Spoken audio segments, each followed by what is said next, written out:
Hello everyone, welcome back to my channel. Today I'm excited to share with you my recent trip to Ta Kroi Temple, an incredible place nestled in Cambodia's beautiful countryside. As I set out on this adventure, I encountered a vibrant scene that perfectly captures the energy and natural beauty of this area. As I traveled towards Ta Kroi Temple, I was greeted by a bustling road filled with life. Motorbikes and motorcycles whizzed past me in all directions, their engines humming and creating a lively symphony of sounds. It's amazing to see how these small bikes are such a common way for locals to get around, especially in rural Cambodia. Alongside the motorbikes, many cars were also passing by, ranging from small tuk-tuks to larger vehicles, showing the diversity of transportation that keeps this community moving. Just beside this busy street, I was surrounded by stunning greenery. Tall, lush trees lined both sides of the road, their leaves forming a thick canopy that provided wonderful shade. The vibrant green of these trees contrasted beautifully with the colorful vehicles and the clear sky above. As I walked along the roadside, I could see different species of trees swaying gently in the breeze, adding a peaceful touch to the lively scene. This lush scenery not only enhances the beauty of the journey, but also reflects the rich natural environment that Cambodia offers. The combination of movement and nature really tells a story of daily life here. The locals, whether riding their motorbikes to work or walking along the road, all seem to be part of this vibrant community. The air is filled with the sounds of engines, chatter, and sometimes the distant call of birds from the trees. It's a dynamic environment where tradition and modernity blend seamlessly, creating a unique ambiance that's both energetic and calming at the same time. As I continued my journey, I finally approached the entrance of Ta Kroi Temple. The ancient stones and intricate carvings peeked through the greenery, hinting at the rich history waiting to be explored. This place is not just a historical monument, but a living part of the local culture, where tradition is preserved amidst everyday life. Visiting Ta Kroi Temple and experiencing the lively streets filled with motorbikes, cars, and beautiful green trees was truly memorable. It shows the vibrant spirit of Cambodia, where heritage and modern life coexist harmoniously. I hope you enjoyed this little glimpse into my trip. Don't forget to like, comment, and subscribe for more travel stories and adventures. Prasat Krabey or Prasat Krabey in Khmer, and also known in Cambodia, is a disputed Khmer temple which was built during Angkor period, the golden age of Cambodian history. This 11th century religious site was constructed in order to be dedicated to Hindu god Shiva and has become a tourist attraction site near Cambodian-Thai border in recent years. Prasat Krabey literally means grandfather buffalo temple. Prasad is a Khmer word derived from Sanskrit word prasad, means temple. Ta means grandfather and the word Krabey means buffalo. Ta Krabey Temple consists of a single central sanctuary where houses a Shiva Linga named Swayambhuva Linga, which means the self-emergence Linga, and 4 gopuras face to all 4 directions in total area of 900 square meters. This sandstone temple was decorated with some carvings, especially the depiction of god Yama mounts on a buffalo as his vehicle. However, the construction work of the temple was unfinished as most of the exterior surface of the central tower has no carving.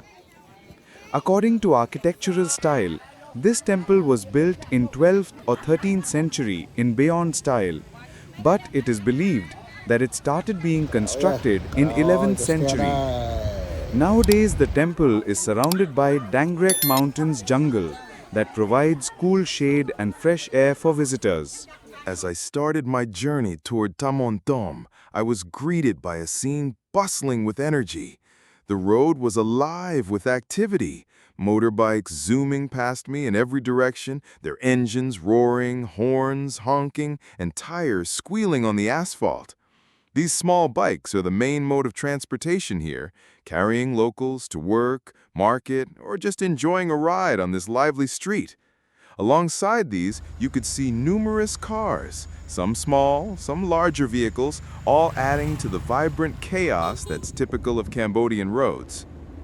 Every few meters, I saw men and women walking along the roadside, some with baskets on their heads, others heading towards the nearby markets or homes. The atmosphere was energetic, yet peaceful in its own way. The mix of bikes, cars, and pedestrians created a mosaic of daily life, people going about their routines amidst the scenic backdrop. The sounds of engines blending with chatter and children playing nearby made this scene full of life and authenticity. Right beside this busy street, the natural beauty of Cambodia is on full display. Tall, green trees stretch along both sides of the road, their branches swaying gently in the breeze. The vibrant leaves form a lush canopy, providing shade and a soothing contrast to the hectic movement below. The green landscape is dotted with flowers and undergrowth, making every moment feel like a snapshot from a living painting. This greenery not only beautifies the environment, but also represents the richness of Cambodia's natural resources. Adding to this lively scene, there were several long-distance buses and bigger vehicles making their way along the road. These buses are essential for connecting communities and transporting visitors from cities to temples like Thom. The bus's bright colors and loud engines stand out against the backdrop of trees and sky, emphasizing the scale of travel and tourism here. Watching the buses pass by, I could sense the flow of people coming to visit this sacred site and exploring the surrounding area. As I drew nearer to Thom, the ancient structures started to come into view. The stone carvings and towering spires peek through the greenery, whispering stories of Cambodia's glorious past. The journey itself had been a wonderful blend of natural beauty, local life, and vibrant activity, an experience that truly captures the spirit of Cambodia. Visiting Thom was more than just sightseeing. It was an immersion into the daily life and natural beauty of Cambodia. The lively streets filled with motorbikes, cars, buses, and pedestrians, surrounded by lush green trees, create an atmosphere full of energy and serenity.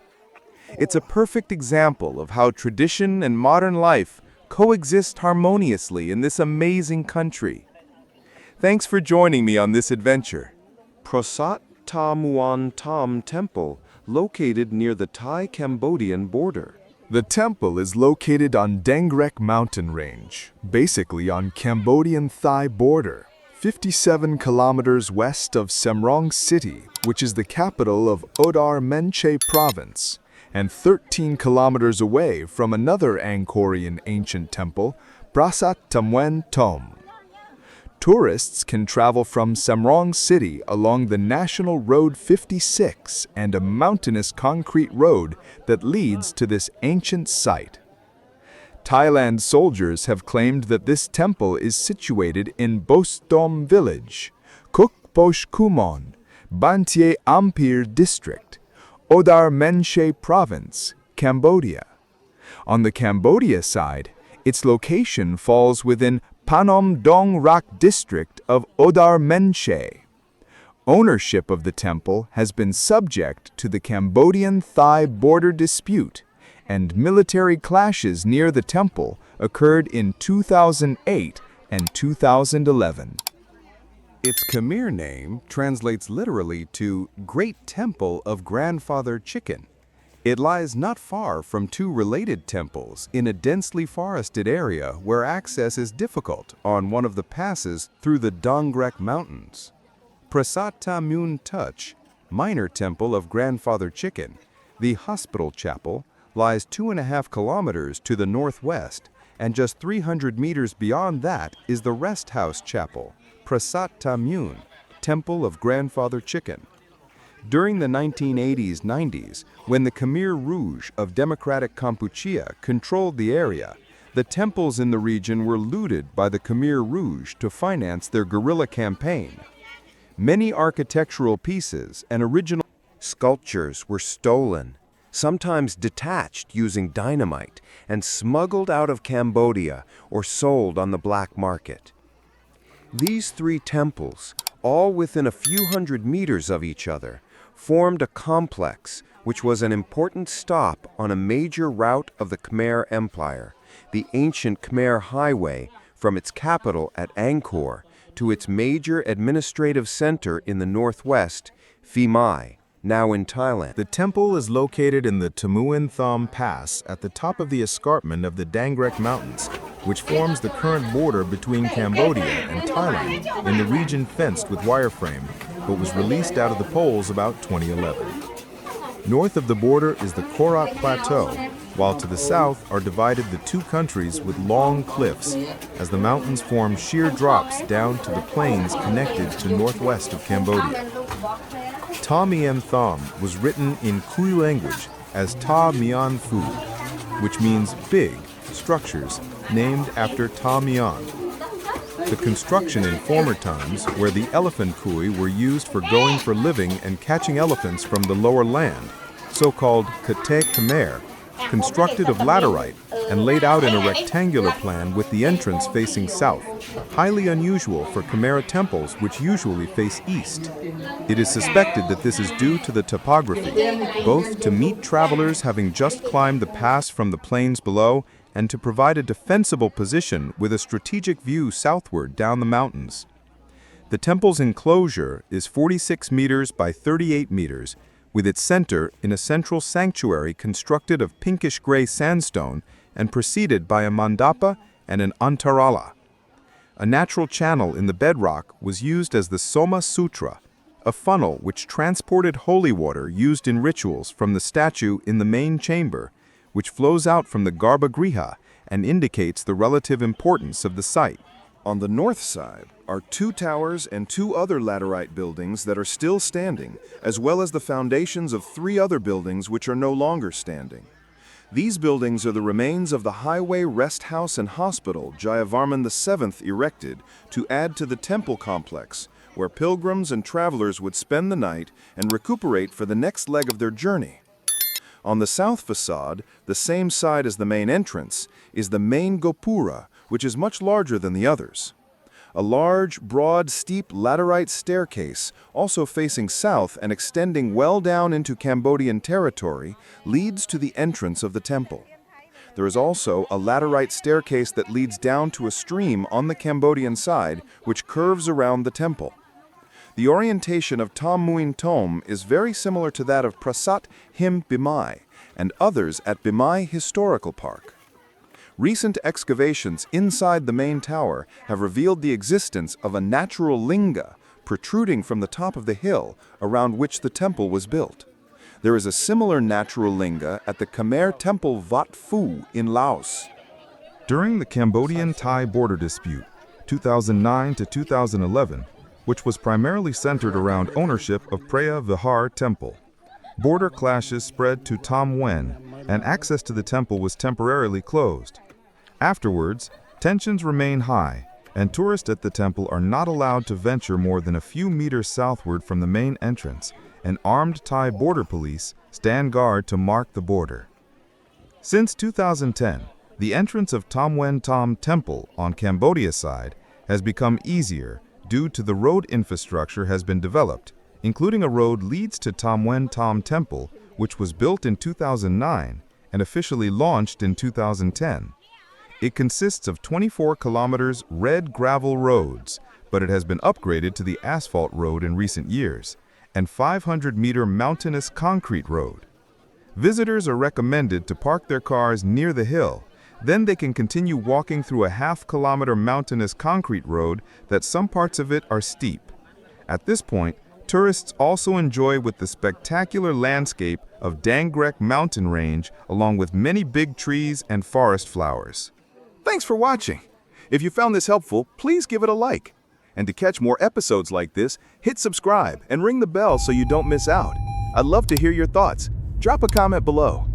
Want more? Check out this video next.